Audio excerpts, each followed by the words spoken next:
All right, ladies and gentlemen, back with another episode of A Pod Has No Name is one of your co-hosts, Shane Sullivan, and with me today is the man who needs no introduction, but I give him one every week anyway. Tom, how you doing, man? I'm good. I feel like I guess I've heard podcasts go either way. Like if there's recurring host, I guess it makes sense to introduce ourselves every week, but I think the people at this point know it's coming. It's pretty Yeah, much the two of us in here for the long haul. it's honestly a hard I don't know honestly whether to introduce us in the beginning. It seems kind of like lawless not to. It seems like that's too chaotic. You know what I I mean? agree. I agree. I don't know. We'll see. We're we're figuring it out as we go here, man. No big I deal. also, you get creative with the intros, which I appreciate. I think I'm starting to come out of my shell a little bit more with them. That's So good. we're evolving a little bit. Yeah, but you know, we started this series on the Way of Kings, and people told us that it had a big, slow grinding, story here, and the scope of the world and the world building was massive, and I just wanted to start this episode off by saying that the part two so far has really kind of delivered on some of that, and we're really starting to see some interesting things. Last week we covered chapters 19 through 25. Without diving into anything too specific, Tom, just basically, what are your thoughts on the story so far based on your initial expectations?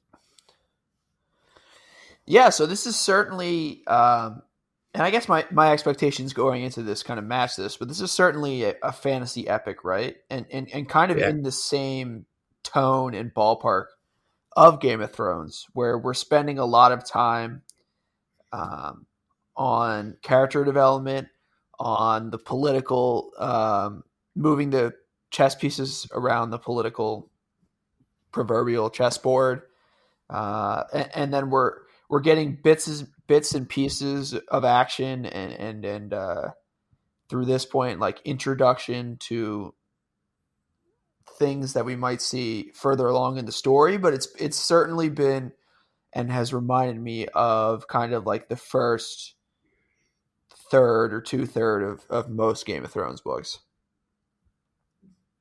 Yeah, no, I totally agree.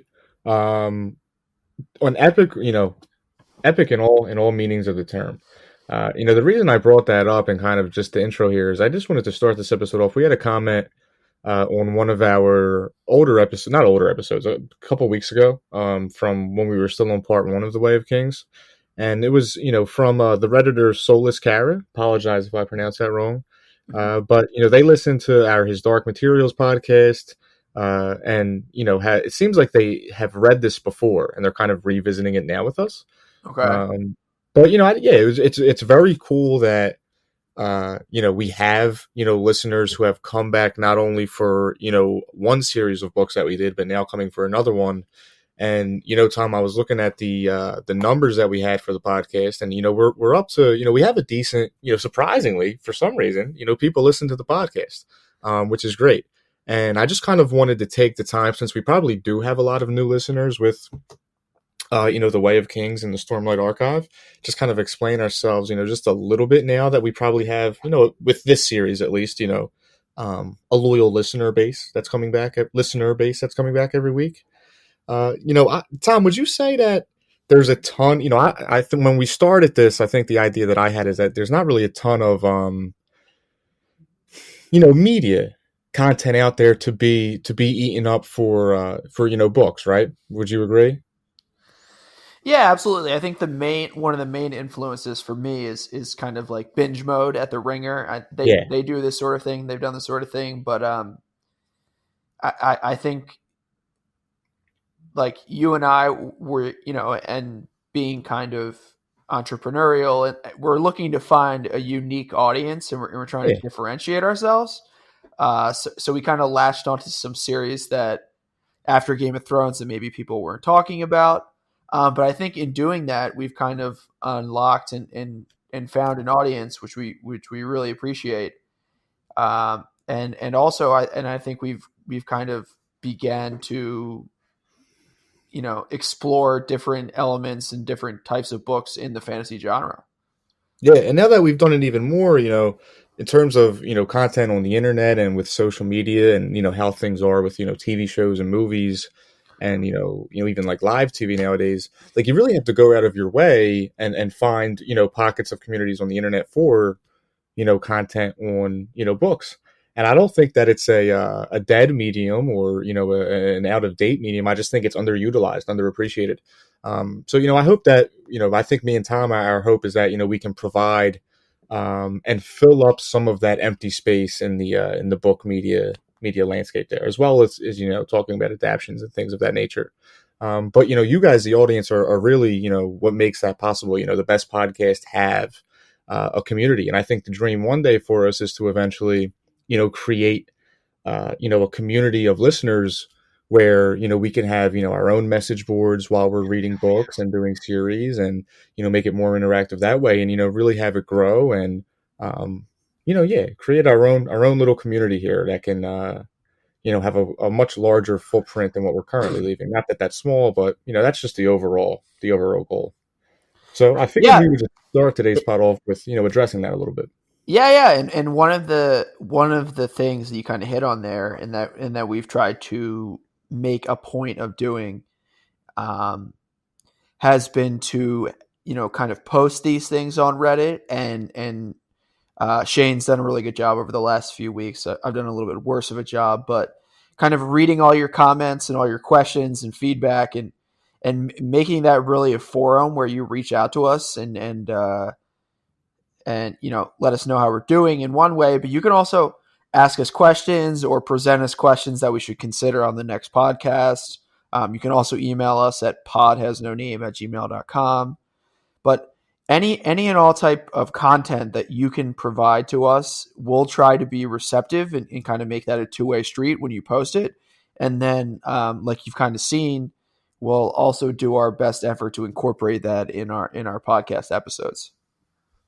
Yeah, absolutely. Absolutely. We want to hear from you, give us some mind exercises, some brain exercises in terms of the story, especially now if you've read the series already, try to be a little bit creative with it, right? Don't spoil us, but maybe maybe get our heads turning perhaps.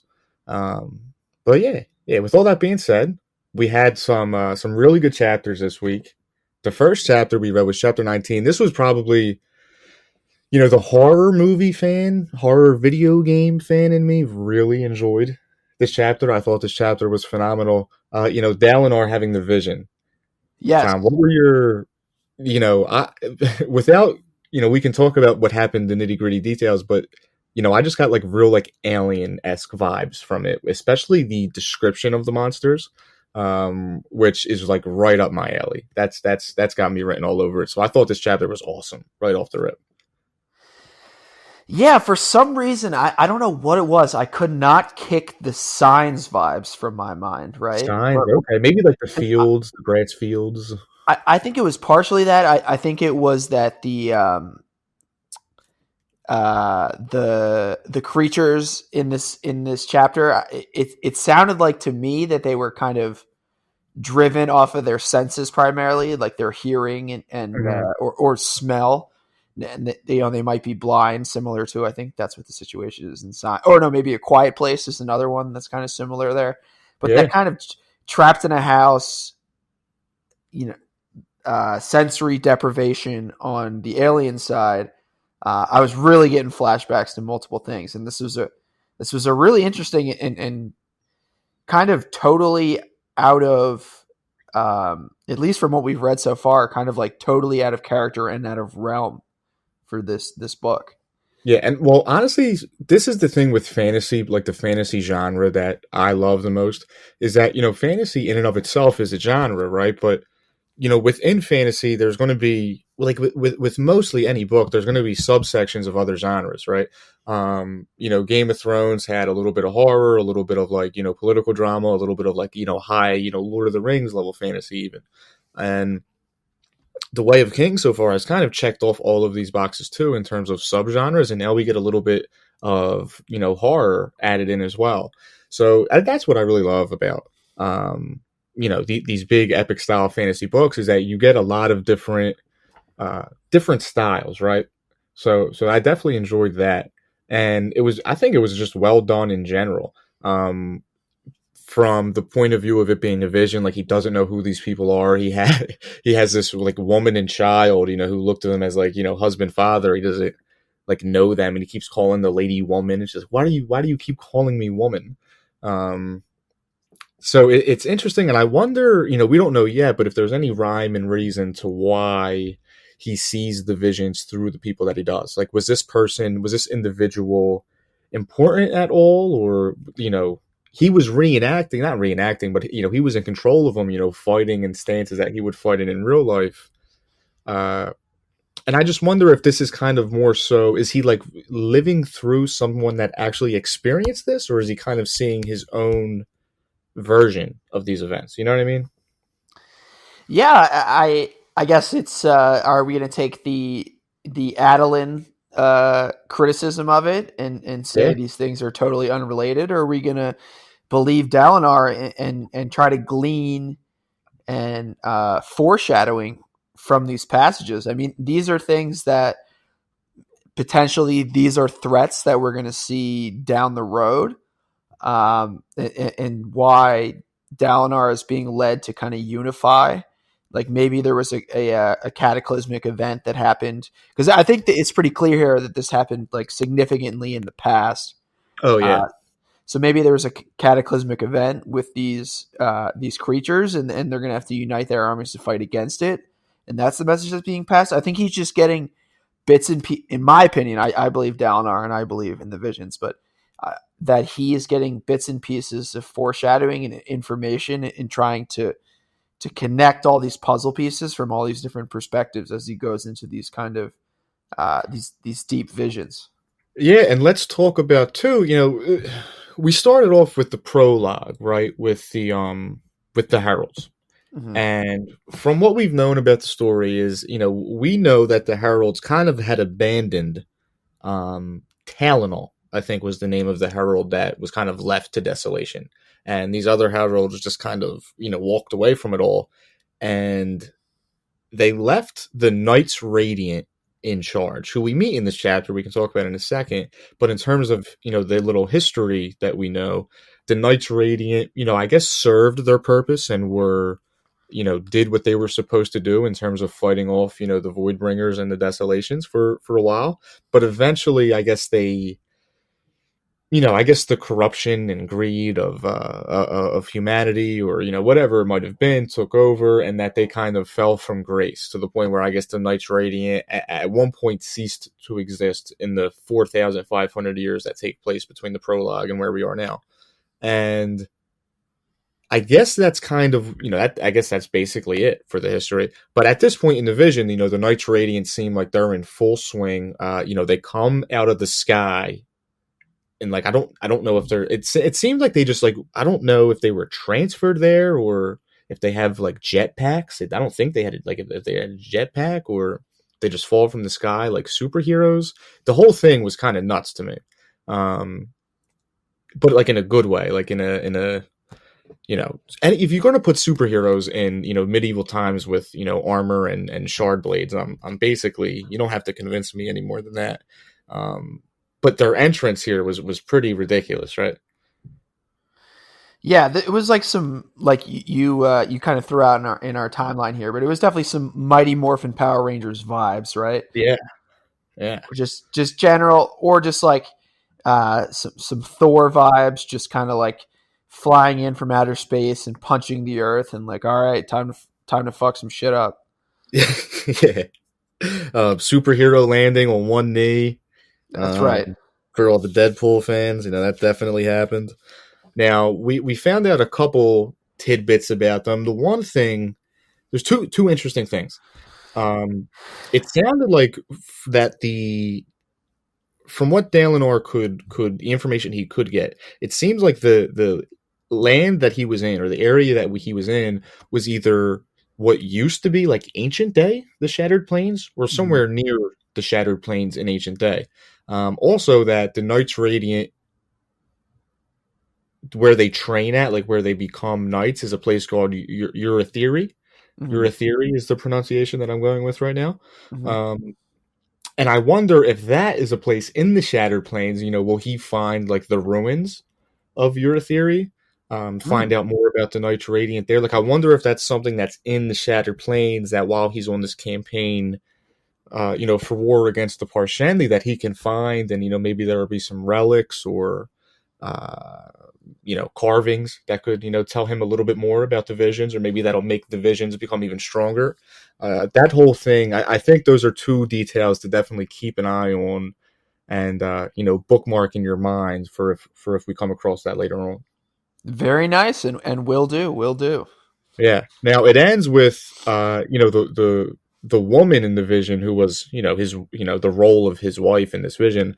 Her voice changes at some point and becomes I think he thinks it's the Almighty or a messenger of the Almighty. Keeps saying that phrase "unite them" over and over again. And with that it ends with the voice telling him to trust Sadeas, which at this point, I agree with you. I think the visions are real. From Adelin's perspective, it makes sense that he thinks he's crazy. But for as a book reader, we know not to dismiss these things. Um, my question is, can we trust it, or is the voice who's behind the visions? I guess is what I'm asking, because the trust Sadeas thing is iffy, but the unite the Alethi thing, I'm all behind. Um, Especially when you think about like how they operate and how competitive and individualistic they are. But the trust Sadeas thing, I don't know about that one. I have my doubts, to say the least. Yeah, to me, it seems like, and certainly as these kind of chapters build on here, that and this just might be Sanderson misdirecting us Hmm. intentionally, and ultimately he will have to unite Sadeas, and maybe at the end of the day, it's his army and Sadeas's war camp that go in and fight together to to send that message that it's okay to unite. But regardless, I think with where we're seeing Sadeas' character go and kind of the power that he's wielding and how he could potentially use it, could really use it against Adolin and Dalinar and their family to as a power move Yeah, with yeah. Now there's with one part of me Elkahar who kind of in thinks, his grips. yeah, yeah. Sadeas has the king in his grips. You mean? Yes. Yeah. Now the only thing with me is like when I think about characters and where they are now, and where I think about their arc might end up, a satisfying end for Dalinar would be, him and Sadeas, they, used to be friends, and, Sadeas, Gavilar, Dalinar, and, once the king was assassinated, that friendship, was splintered badly to the point where now they just, basically just dislike each other straight up. And, I wonder if, that's either just like the backstory of, Sadeas being the antagonist, or if, the arc, would be them, mending wounds and making up eventually, and, reuniting that friendship. But at this point, man, I think that especially through Kaladin's point of view too, and how Sadeas treats the war camp versus Dalinar's perspective of it, definitely paints Sadeas as somebody who looks like long term would be a antagonist, right? Hmm. Yeah, Definitely. That's. I mean, they're definitely pushing us in that direction. I guess we'll have to see how things kind yeah. of Like you said turn out though, here. is it a smokescreen, right? Right. Now let's move on now to chapter 20, and this is going to be, we have a couple of Kaladin chapters in a row here, which I like, because the first chapter 20 was a flashback to when 7 years ago, 7.5 years ago, one of it. Hmm. It's all kind of within like the 7.5. These past couple flashbacks have been in this like 7 year, 7.5 year range. Um, it seems like a girl in his town, probably maybe close to his age, fell, hit her head and her leg. It seemed like, Yes. and he's working on her leg, because I guess that's the most in the most imminent danger, and he ends up doing a good job there. But unfortunately, the girl dies. She had a head injury, and this is really how I take it as his first experience with failure and death, and we see this now with Kaladin on the bridge runs.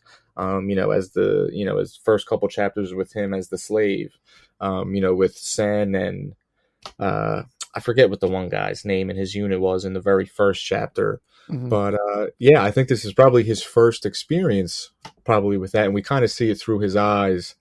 And I guess he can maybe feel the same type of, maybe he can empathize with his father a little bit more after this, right? Because he sees, he tried, right? He wanted to save her, but it just doesn't, it doesn't work out that way all the time. And that might dissuade him from wanting to be a surgeon. Maybe this plays a part into why he ultimately didn't go down that road. Yeah, so I think that's the key point, and I think that's going to continue to unravel as the flashbacks come. Because we see here, this is kind of Kaladin doing everything in his power to save this girl. He takes all the right steps, but ultimately there was already too much blood loss, and Yeah, his father is very kind of um, I wouldn't say cold, but kind of like stoic about this. He's like, look, like you did all the right things, but like death is death. Like sometimes you can't solve the problems. hmm, And then kind of in our next flashback, they kind of get into how like why people disrespect Kaladin's father as the surgeon and tend to go towards more like holistic or kind of spiritual medicine yeah, and how there's a lot of disrespect towards his father, and I think a lot of that is around because it seems like he's like constantly failing, but when you actually look at it with the circumstances that he's working in, it's unrealistic for him to succeed at like a greater rate than he already is, and he's yeah, doing like the best job that he can. And I think it could, in my mind, it's likely that Kaladin starts to realize this is the kind of reputation that you get as a surgeon. And he wants to strive to be someone who is kind of draped in honor. And yeah. that could be a reason that he, again, like you said, is dissuaded from becoming a surgeon and kind of turns to the soldier life. Yeah, it's interesting just from, the fantasy genre perspective of, it seemed like, I don't know, the term surgeon and like the way Kaladin's dad talks about it and how he is, it seems very scientific for a fantasy book. And I can't say off the top of my head that I remember any surgical characters in, like a high fantasy story that I just off the top of my head that I remember. So, considering that he is in the fantasy world and you have, spirits and spren and, all these kind of different things going on, it makes sense in this setting why a surgeon would be looked, or would be looked skeptically at, right? Um, almost like how people looked at, witches back in the day. Like if you put a surgeon back then now, like they would probably look pretty skeptically, um, at that. So it's interesting, just this setting and the place that the story takes place. How Kaladin's father is a surgeon, um, almost like it seems like inevitably, he's going to be a little bit out of place. At least that's how I took it. Now, before we get to the flashback that you mentioned, just because we ended on that, we do go back to Kaladin, and he wakes up in the bunk and says, I'm going to get on with it, and kind of continue his mission to, continue to try to save the bridgeman. And he has, I think there was three of them that he was able to save from the bridge run, Yeah. and he's going to, he needs some supplies or, food to help them with that. Except Gaz tells him, the injured men aren't going to be able to have food or pay. At this point, Rock says he'll share his food only with the one guy that's going to live, though the other two he doesn't think. Well, the one guy isn't really injured so much that he has PTSD, which they call battle shock in the book. Yeah. Um, so yeah, Rock says that he'll share with the guy that he thinks is going to live. And we also find out here, we should take a moment to pause. Rock and the Horn Eaters, the people, are able to see spirits even Mhm. when they don't reveal themselves to you. So he can see, he could see Syl this entire time, which I guess has to make Kaladin feel a little bit, he's been talking to himself and has had this thing flying around him. It definitely seems bizarre, I guess, from Rock's point of view now. Yeah, and I think Rock alludes to this is something like due to the living in the Highlands and like their society in the Highlands. Yeah. So I love getting those little nuggets about different cultures and different species within this within the Yeah, world. and I like the way there's a conversation they have later, but Sanderson has a has an interesting way of describing it where he says, like Rock, he'll forget to put some words in his sentence, even though he does speak clear and very good. But when he gets excited and talks fast, he forgets to put words in, which I thought was a funny and somewhat endearing way to describe his speech. Yeah, Now, he's definitely a brute, a brute, a yeah, yeah. lovable brute, but a brute. Yeah. So I was when I was reading this at first, Teft doesn't really fit the mold, but in the movie, I was comparing him to Gladiator after the first couple chapters, but in the movie Gladiator, you have that big brawny guy, and I that's Rock for me, and Nice. Kaladin is Russell Crowe. We don't have Teft, he could be the African guy that ends up living, but I don't Teft doesn't seem nearly as cool as that guy in Gladiator. So we'll see what happens. Now, Kaladin convinces Rock and Teft, who are kind of, the three amigos that he's kind of put together here, to Mhm. search for knobweed. And he does this because one of the bridge crews is, lost a lot of men, and he volunteers Bridge 4 to take the stone gathering duty so they can get out of the camp and, collect this knobweed, and they can extract, the ointment and heal the people. And clearly, this is not a popular move among his men, but a necessary one he has to make to save those three. But with Rock and Teft on his side, I imagine now, we'll start to see more and more guys kind of, you know, come along and buy into the idea of it a little bit. Yeah, I think it's clear that Kaladin has the longest view in the room. Yeah, yeah, And as long as if we want to make an analogy again to the Sixers here, as long as we don't have a snake in the grass come in and cut him at the knees in the midst of his rebuilding plan, rebuilding the bridge crew here, and yeah. we should see him reach the mountaintop of bridge crewdom. Yeah, he's gathering assets right now. We're in the asset accumulation phase That's of right. the That's right. of the And rebuild it's here. not popular amongst the bridge crew. There's a lot of talk on local bridge crew media about his strategy and the way he's Yeah, handling things, but they're disrespecting the honor of the bridge runs by doing this, but it is what it is. whatever. For any, I hope some of our listeners are Sixers fans because I'm sure they'll get a kick out of that one. Now, where were we? All right, so that basically wraps up chapter 21. Now we have one more Kaladin chapter and two more Dalinar. Let's go to 24 though before we finish up with Kaladin, because this Mhm. was the feast, and this is kind of we alluded to this a little bit earlier with Sadeas.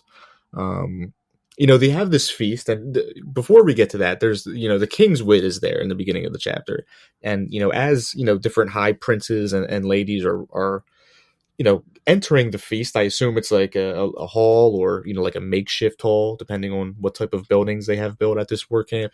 Mhm. And he's being his typical typical self, insulting everybody that comes in. But he takes the time to take Dalinar aside and warn him that people not only know of the visions and how he gets during them, but also that he spoke to the king about maybe forgetting about the war, which obviously is not popular among, these uber competitive and warlike Alethi princes. Mhm. So the question I just wanted to pose and kind of talk about for a second is why the hell does the King's Wit give a shit about Dalinar? Of all, you know what I mean? He seems like he's been nice to his son. He's, picked on the younger son, Renarin a little bit, but overall seems like he does it because he thinks that, he could toughen him up a little. Seems like he likes Adolin, definitely seems like he likes Dalinar. What do we think is up with the King's Wit? So my kind of read on it is that Dalinar should be this respected and he's like this respected grizzled war vet who kind of has honor and does everything for the greater good of the kingdom. And I think Wit through his his his ways respects that and Hmm. respects that, and ultimately wit is an asset of the king, and he knows that Dalinar is acting in the best interest of the king and the kingdom. And I think in contrast with that, he's kind of always busting balls of all the other princes because they need to have their balls busted. They're all kind of Yeah. Yeah. they all kind of think of themselves like incredibly highly, and that cockiness can lead to, you know, overreaching, whether it's in battle or you know, making ill-informed decisions, I would say. Yeah. So he brings them down to size a little bit. And he doesn't feel like he needs to do that with Dalinar because Dalinar's kind of Yeah. In far his more own grounded. right. Yeah. Yeah. Now I have a tinfoil. I'm putting my tinfoil hat on for a moment. All Okay. right. Now, when we finished part one and we did the interludes, there was a now this this could be way off. This is me just purely speculating because I've been keeping an eye out for it. But in the Ishik chapter at Pure Lake, we had those three guys who were looking for somebody. Now it might not make sense, but we don't know where the King's Wit came from. At least I don't believe we were told where it came from. Is it? I'm thinking maybe feel free to poke holes in the tinfoil hat here, that maybe the King's Wit is somebody else entirely, and that maybe we know that these guys from Pure Lake, maybe they were looking for the King's Wit. I imagine that he's going to be somebody in the story. So that's kind of maybe why I'm grasping at straws on who that might be. Chances are maybe we didn't meet them yet. Especially, I don't think it was the description we got from. I think it was like a pointy nose, and they changed the color of their hair. Um, so tinfoil theory. Maybe the King's Wit is more than meets the eye. Interesting. So I Yeah, did not consider that. I don't have evidence to refute it. yeah, but I don't have But evidence to support it either. right, I was going to say I don't have evidence to support it either. So this is a shot in the dark. We'll see what happens with that one. Yeah. Now, also at this point, Elikar's mother and the King Gavilar's widow, Navani, comes back, and this is obviously Dalinor's sister-in-law. But immediately we get kind of the vibe here that when they were younger, at least, it wasn't. Seemed like Dalinar maybe thought he had a chance. That's the vibe I got. Yeah, he's about to throw out the codes and risk it all, right? Yeah, Like yeah, you can only you know be sober and restrict yourself from dueling and all those things when you're out of sight and out of mind of your crush. But when she's in the room, he's about to throw it away at all. He yeah. cannot contain himself here. He can barely make eye contact. Yeah. And every time she waves at him or looks, he immediately goes, "That damn woman," which gives me like a real like King of Queens, like Everybody Loves Raymond, like sitcom kind of vibe of how the husband is with the wife. So I thought that whole dynamic I thought was kind of hilarious. It seems not that I was dying for it, but he's Dalinar, Elhokar, Gavilar, Seth, Kaladin. Most of these characters have been pretty, especially compared to Game of Thrones, have been pretty sexless. Like they don't seem to, have any sort of hormones at all, except Adolin. He courts the women. So, but it was nice for Sanderson to show, a little bit. These guys are just driven by duty and honor, but they're also, they're horny just like the rest of us. Yeah, oh yeah. I was Yeah. gonna. She for some reason like in my mind. Let me see what the name of the actress was. What for Navani? Is this a Navani casting that you're going to I throw don't, out I there? don't know if it's a casting, but I got like major like Mother of the Sand Snakes vibes. Like Ilaria Oh, Sand. Alaria Sand. That was kind of like the like kind of Okay. like a strong independent woman who goes out and is sent to like kind of protect the mainland and Yeah. I don't know, that's just the vibe I got when I was reading. Yeah. I'm very curious about, just that you bring that up. I'm very curious about Elikar's wife, because he kind of just seems like a dunce. Like I don't know. The Mhm. more he just he seems more and more like an idiot. The more that I read about him. I wonder Yeah, what the wife like. Do you think like I wonder if she's actually like the brains, like everything in Alethkar is like going swimmingly because she's in charge, maybe, and he's just an idiot. she's the power player. She's the power player. That's we'll see what happens. We know that there were some petty border skirmishes in the beginning of the stories, but that seems like it's inevitable with the Alethi. I'm willing to bet that the wife actually has her shit together. Um, but we'll find out. We'll find out if they ever make it out of the Shattered Plains. Now, what else happens in this chapter? Oh, yeah. So at the feast, Dalinar tells Adolin that, chalk, scratch up and throw it out the plan about getting out of the war. We're actually going to speed things up and try to just, win it so we can go home. Which is good, except that he had already spoken to the king about not doing that. And, word has now gotten around the camp. At this point, after this conversation, Elhokar just like rises up out of his seat mid-feast and names Sadeas the High Prince of Information, which we know that Dalinar was trying to become the High Prince of War. Elhokar clearly told Sadeas this, and Sadeas, reverse Uno carded him into making him the High Prince of Information. Is this a little like, this is starting to remind me now of King's Landing, and I tweeted that I was going to bust this out on the A Pod Has No Name account, but Dalinar is officially the Eddard Stark of this story. Okay. I'd be getting concerned then. We could Oh, yeah. seeing I some mean, heads roll in the upcoming chapters here. yeah, well, I don't think it's going to be soon, but like long term, I'm very nervous about Dalinar. He needs to. I need him to get out of this political nonsense and have him just do like cool, shard plate things. I think that's where he thrives. I don't think he thrives like Eddard Stark. I don't think he thrives in this environment. This is not his home court. Right, right. He's certainly reaching here to fit in. And he's getting, a little bit outplayed here. Sadeas seems to have a more conniving mind than he does. And, it's certainly, the question has to be raised on, do you think he'll pin this on him? Do you think he'll pin the strap of being cut on him? And, based off from what I see of Sadeas, he knows that he maybe needs Dalinar to protect the king. Mm-hmm. But it seems like he could kind of hold it over his head, like, yo, if you don't ever, serve my interest, I can kind of get rid of you at any moment. That's kind of my read on the situation there. Yeah, absolutely, absolutely. I mean, that's definitely the position that he's put himself in. Yeah. And then even, Dalinar has this conversation with the king afterward when he goes and, after Sadeas leaves, he goes and sits next to him. And he's a king, just is such an idiot. Such an idiot. Like, yeah, Sadeas just proposed that he become High Prince of Information. So I told him it was a good idea to ease it into it in case I ever made you High Prince of War. And he just, completely over his head what the hell is going on. So, yeah, that's my thoughts on Elhokar. He's really falling on the power rankings fast for me. Yeah, I every chapter that goes by, we read more pages and more IQ points drop off his Yeah. his Yeah. total.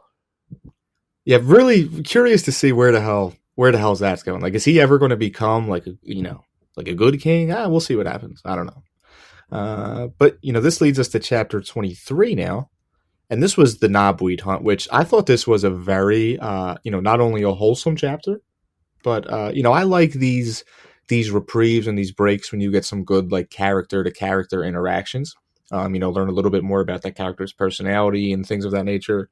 So you had like Syl would lead Rock and Teft to the knobweeds, while they were gathering these stones on stone detail, and there are a couple funny things. Syl led Rock to a pile of shit.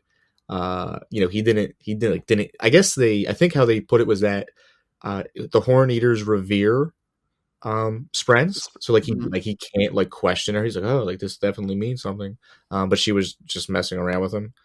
So that was classic. And the main takeaway here that Kaladin had was that he needs to make these men's lives worth living so they don't hate him. You know what I mean? Other than Rock and Teft, he got quite a few dirty looks. The men clearly not happy that they had to spend their off day doing stone detail. And I guess if we were Kaladin here, how do you do that? Like, do you like can you do you think that you can organize some like team building activities on your off days? I don't. I guess stone gathering isn't exactly that. Um, it definitely seems like Kaladin is going to get to this point. It is a mystery to me right now on how he's able to do that. You know what I mean? Yeah, he might have to organize like some bonding experiences. So like a board game night, or like Yeah, one night he'll pull everybody out of bed and start a fire and yeah. have Pillow everybody fight tell their maybe. stories about themselves. He's really got to start pulling out all the classic leader tricks here to Yeah, pull the crew together. yeah. And when we were first introduced to Gaz, I said that he might be the worst character. I now realize in hindsight that he's not even close. But I wonder if I get the vibe almost that Gaz is just going to become like, I mean, maybe he has already. Like, there's just kind of like a useless figure that Cal just like not a useless, but like just like rather than a nuisance, more like just like a small obstacle that Kaladin kind of has to overcome now and then. Um, Yeah, they really like set him up here like he's just like a prick. Like so like yeah, they're collecting all this knobweed, um, and then they have to like sneak around later to get the knobweed, and they're like, oh, if we get caught by Gaz, like he'll just take it yeah. away, not because we're doing anything wrong, just because he's like a fucking prick. Yeah, and not only that too, but it seems like Gaz's whole shtick is not getting caught by his superiors doing anything. So he's just like he's basically telling Kaladin like, if you do this, I'm going to get in trouble. So that's why you can't do this. Um, which pretty much just shows that Gaz is basically does not have nearly the pull that I thought he did originally. No, no. Yeah. I mean, this guy's he's the lowest He's in man in charge the of the totem bridge pole. crew. I should He's have known. organizing the bridge crews. Yeah, yeah. I should have known that the bridge crew guy was going to be like a low tier of officer, whatever. And it's hindsight's 2020. We don't have to talk about it. Um, and then we had like a really great bromance moment, I thought, between Kaladin, Rock, and Teft. Rock gives this, long, not, good story on how, I don't think that his people are called High Princes. I think Kaladin and Teft just kind of assigned the title High Prince to his people, even though that might not exactly be what they're called. But maybe I was reading into that a little bit too much. But basically, like his people don't have any shard blades or any shard plates, but they do know that the Alethi duel, and that the winner of the duel can take, the plate and the blade. So it seems like a thing that his people do is, they'll come down out of the mountains into the lower air, as Rock would put it, and they challenge to duel a high prince every so often, and try to get a blade and plate.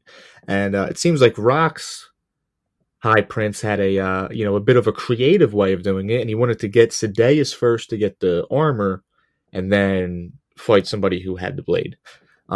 He ended up losing, obviously. Sadeas, I guess, killed him, and then all of the rest of the Horn Eater people were sent to camps. Rock turns out is a cook. Very fun fact, and not at all what I expected. And it seems like he put shit in Sadeas' food, and then became a bridge crewman, which if I'm Rock and I could just be a cook in the army until I can buy my time to escape, I gotta say it seems like he made a poor decision overall. Yeah, but It might have been worth anytime it. you can I mean like that's like the thing. If you're bitter and you're treated like shit and you're in the service industry, you're gonna spit in someone's hamburger, and that's Yeah, what's happened here. yeah. This is This why is you the, should always be polite to your servers. That's why. that's right. Sadeas seems like the kind of guy who doesn't really tip. Nah, today's yeah. I agree. I agree. The other thing I wanted to hit on here was it's kind of an interesting metaphor for like the cycle of poverty where like Rocks and his communities of the Horn Eaters, their whole existence is around like getting strong enough and serving their high prince, their version of the Light Eyes, to the point where they're strong enough where they can go challenge someone to potentially like climb up and be able to elevate themselves in the world, but ultimately they're at such a disadvantage that they're just Yeah. never going to be able to climb out of it. So Yeah. it's kind of like they're disillusioned to believe that they can get out of this, but in reality, the chances are so low that they should probably just focus on something entirely different. It's kind of an Yeah, interesting dynamic. yeah. Now he did mention that some of these other smaller nations have like maybe one set of shard blade or maybe one set of armor that they pass down, from generation to generation. So I am curious to see if down the line, if we have like a world war between kingdoms, if that, ever happens, who these smaller kingdoms like champion is, right? Like who wears the armor and the blade? Is it the king, or do they have, like a warrior who like, they train to be able to wear this for their lives because they only have one, right? So I feel like we could get, I wonder if there's maybe some cool characters in the future from these other smaller independent kingdoms that have like, one blade or plate, uh, just looking down the road there, I feel like that could be a, like how Dorne had the Red Viper in Game of Thrones, you know what I mean? But like if they also had like a plate and blade, could be cool. Yeah. Now, there was one thing here where we learned a little bit about Kaladin. Um, you killed a man, Rock said. After this thing, they made you a slave. Is not the punishment for murder usually death? And Kaladin says it wasn't murder. In fact, I was thanked for it by someone very important. Uh, you know, Immediately confuses the shit out of me. But let's move on because he also says, uh, okay, Kaladin, he also says that basically the reason he's here is because he turned down a gift from someone very special. yeah, he turned down a gift from someone very special, but then he killed somebody, and the special person thanked him for it. And yeah, I don't. That was really it. And this chapter pissed me off, not because I didn't like it, I loved it, but like that cliffhanger right there, man. You know what I mean? Yeah, I'm guessing like he killed a shard bearer, and then like someone like Sadeas or someone was trying to reward him for doing so, and I guess I don't know. He like didn't want to accept whatever they were offering, and who knows? Yeah, That's what but it what do sounds we like to think me. about, in chapter one, we had that battle. It looked like he went to go kill a Light Eyes, but then a shard bearer, Light Eyes, killed his men. Mm, Now, I wonder, I don't know. It really depends on who that important person is, right? If right. somebody very important to me thanked me, who, until we know who that is, I think it's going to be hard to piece together what exactly happened after, what we saw in chapter one. Yeah. Um, Yeah, and I like especially who won the battle. Like, did Anaram, the High Prince that he was fighting for, win that battle? There's a lot of questions, a lot of unanswered questions. Who Uh, knows? but we'll keep tabs on that as we seems like we're slowly with the flashbacks, especially, finding out what makes Kaladin tick here. Um, Now that brings us to chapter 24, and quick recess with Dalinar here. He has a High Prince.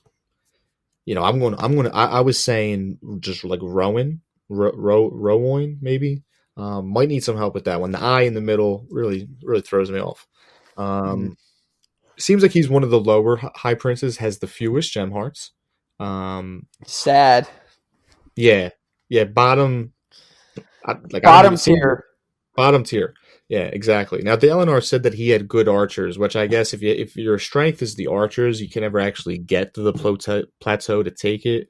Maybe that's why. Maybe it's a stylistic thing that he needs to revisit. But anywho, Dalinar So, figures the weakest link. We might as well try to start with him and make that link stronger. Tries to to do this like joint plateau assault thing. Start to get guys to work together. As we know, he wanted to give the next shard armor that he found to Renarin. mhm. But, this guy, he wants one too. And in order to get the guys to work together, he basically says, like, listen, the first one you can have, but the second one I keep. But he says he'll think about it, but Dalinar, I think, basically takes this as a no. He seems like he's mistrustful, clings to the little prestige that he has, and that just about does it for that situation, that conversation. But what's really interesting in this chapter that happens is afterward, from the point of view of Adolin, he comes in and basically just kind of blows up on his dad, blows up on Dalinar, calls him crazy, says that he's hallucinating and seeing things, and he's not himself. And Dalinar, basically says that he's asked himself these questions, and then just tells him to go. And that's how the chapter ends. That's where we last see Dalinar and Adolin during this read through these chapters. And just to our point, earlier, it seems like Dalinar. We said this about Kaladin too, and he seems like he's slowly getting out of it. But Dalinar has a real uphill battle to climb here, not only with his son in the war camp, but with the visions and everything else about that. Yeah, I think to your point, going back to like he kind of admits to himself, Dalinar, that going for the weakest war camp was like probably a mistake because in his mind, whomever's the weakest, like probably is the most prideful and over like what they have because they're trying to convince themselves that they're better than Yeah, they he doesn't are. want to get taken advantage of, maybe. Yeah, I feel like we're gonna kind of see that repeated over and over again until one of the big dogs, like Sadeas, decides to link up with Dalinar. Yeah, yeah, I agree. Now, there's one thing, and this is like not trying to compare, definitely not comparing authors or comparing anything else. Just from my perspective, and I'm sure as we read more, we'll find out all the information that we need to. But just like because of what you just said, right? Like which of the high princes is going to bite first? I wish there was a chapter that kind of like in the beginning of a Game of Thrones. There was the tournament chapter where George R. R. Martin kind of describes what every house's sigil is and who the leader is and who the heir is. And you kind of, it's a lot of information at first. Mm-hmm. But down the line, it kind of makes sense. And I wish I knew a little bit more about the other high princes. I wish I knew a little bit more about, who was in charge and what the, relationships were. But I'm sure that stuff that, that's me maybe just getting, putting the cart ahead of the horse and trying to get too much information before, it's appropriate to be given. Yeah, we'll get there. Yeah, we'll get there. We'll get there. Now, this brings us to, the chapter 25, the last chapter we read was Kaladin. And, we touched on it already a little bit, but basically, his father, Kal's father, obviously 7 years ago, he was working, doing surgery. I guess the current Bright Lord was dying, probably was like old, I guess. Mm-hmm. And, he passed away. The new Bright Lord comes, Bright Lord Rashon. And the whole like city or town, gets along like the main road, like a parade route, I guess. Mm-hmm. And everybody's excited to see him. And I guess this is something that it might only happen once in a lifetime, right? A new Bright Lord, Yeah. and Rashon turns out to be a huge dick. Yeah. Oh, Immediately yeah. gets out, looks mad. Rashon, not a great first impression, right? No, and he's we heard earlier in this chapter when Kaladin or young Cal was talking to his mom, and she was basically explaining like these are the reasons why people kind of attack your father, kind of like what we Yeah, got into earlier about like people are distrustful because they don't understand and they want to believe more in like the spiritual or the mystical. yeah, But the new Bright Lord plays right into this by basically being like, "Oh, you're the one that let our last Bright Lord die. Like, what a great surgeon you are." yeah. And then he disses the whole town and says that's the reason, like I'm in this backwater place. But clearly, Kale's dad, Liren, is going to, get the brunt of that. I'm sure the rest of the town isn't. If people were talking before, they're only going to talk a little bit more now. Right. So I'm sure that that plays a part into. It'll be interesting to see. I wonder, like, did Kaladin just like run away and join the army? Like, do we think his mother and father are still alive, or do we think like something tragic happened, with his parents and his brother? Like, clearly something tragic happened with his brother. I'm not sure what. Um, but what about his parents and like how did he end up in the situation, where he become, Kaladin Stormblessed, right? Like, how did that happen? So looking forward to finding that out for next week. And for next week, before we do closing thoughts here, I think we're going to just finish part two in the interludes. Now that should take us to about page 561, and that will Mm-hmm. open us up to part three, and that's a little bit north of halfway through the book.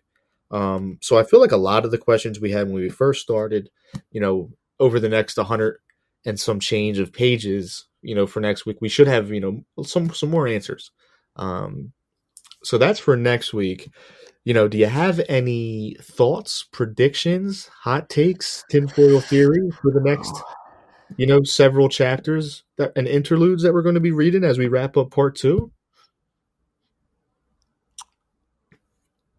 Hmm. Yeah, I mean, me I myself. think. Go ahead. Go Go ahead.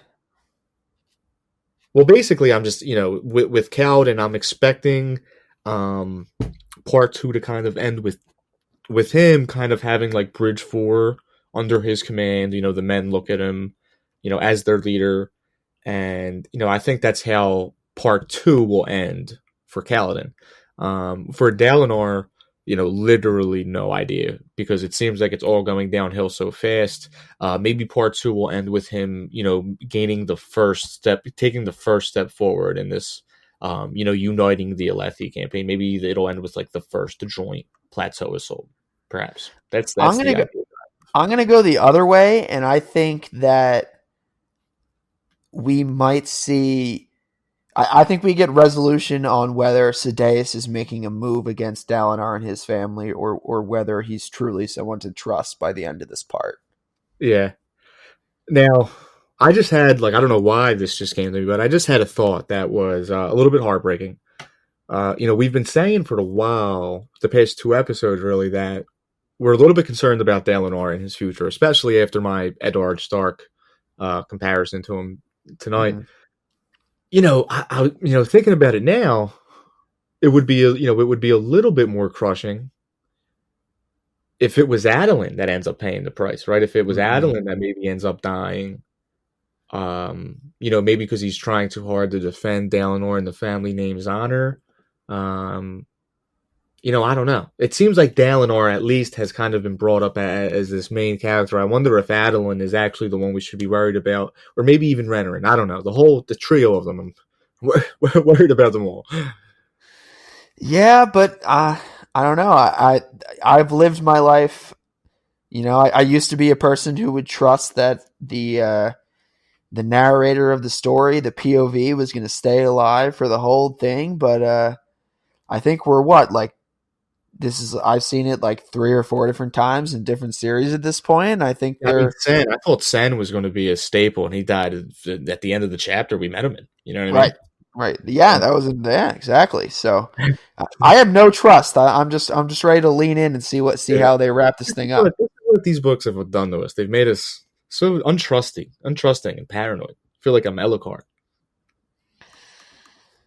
Yeah, I agree. I agree. I don't trust this book as far as I can throw it, and I can't Yeah, throw it that far because it's pretty thick. yeah, it's a thick book, but we'll we'll find out at least what's going on at the end of part two next week. Any other closing thoughts? Anything else you wanted to get off your chest? Doesn't even have to be book related. You have any beefs this week? Anything you wanted to hash out? Oh, I don't know if I want to say this, but I'm going to say it anyway. Uh, so some people online on the twitter.com, uh, like to make fun of the blog that we work for or write for. I don't write, but the blog that we pod for, and then attack people for having hot takes, and I think it's I don't know. I just think it's pretty rude and to put down everyone across the board. Like, if you have a personal vendetta against one person or another, you can kind of hash that out. But I think there's a lot of incredibly hardworking people who do a lot of great work, trying to get this little blog off the ground, and I think that's something Yeah, that's admirable, and I think people should be considerate of that. absolutely. And I will say, just to add to that, we opened this pod with a nice little speech by me and Tom on the podcast and where it is now, where we are, where we want to go. And in terms of I'm sure everyone that listens to this pod loves reading and books and stories as much as we do. The Painted Lines, the blog that hosts our podcast, the website, we should say it's starting to become a little bit more than a blog.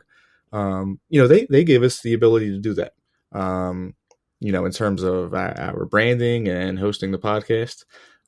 So I think that says as much to me and for our readers, you can definitely check that out there. They give us the ability to do this. Look at the culture page and um, the other things that they cover, music, sports, movies. They've done a pretty wide range of coverage, and they definitely don't box in, any of our writers, any of our podcasters in any way, whatsoever, really. So me and Tom are definitely thankful for that, and we definitely suggest it if you have any other interest outside of a pod has no name. There's chances that you could find it on the rest of the website. So definitely feel free to when you usually when I post in Reddit, I'll put the iTunes link because I have iTunes and I don't have Spotify. For our Spotify listeners, I apologize. I promise you can find it there though. And then I'll put the link to the website. So if you want to check out the link to the website and explore a little bit, there will be some other interest there that you can probably that might tickle your fancy. So definitely thankful to the Painted Lines for giving us this platform here. And we've taken off a little bit here now, and in another 6 months, who knows where we're going to be, right? Yeah, and another thing I'd bring up, we're always looking for new voices. So if you have an idea, or you're really into movies, or you're really into music, and you've kind of you're in that place where you feel like you could be the type of person to talk about movies, music, sports, whatever, like cooking, politics, whatever your foray is, and you feel like you're foray, not foray, Jesus, and you feel like you're the type of person that you're right on the edge. You're like, I think I could be a really, really good writer. I think I could be a podcaster, like those types of things. Like, reach out to Shane and I. You can email us. You can I guess email us podhasnoname@gmail.com. You can hit me up on Twitter at TomDS215 directly. If you feel like you're the type of person who can do something like that and has interest in doing something like that, definitely reach out, and we'll put you in the hands of the right people. Yeah. So, well said, Tom. And here at a pod has no name. We definitely like we mentioned that audience that we want to grow and that community that we want to grow in the beginning. And yeah, if there's anybody that's a part of that right now that thinks that or is looking to get some experience writing or podcasting, yeah, definitely reach out to us. The Painted Lines has given when I started with the Painted Lines, I started as a Sixers writer with no experience, and now I do I feel as if it's like a semi-successful fantasy podcast. So I never saw that coming, but you find your role and your niche, and don't be afraid to take that step forward. Now, Absolutely. yeah, so we said that next week for The Way of Kings, we'll do chapters. Well, I don't know what the chapters are, but we're finishing part 2 in the interludes. I think it's 561 was the page. Now, if you're reading with us, so feel free to get that out. Probably record next week, probably like Wednesday, Thursday. Pod should definitely be out by Friday.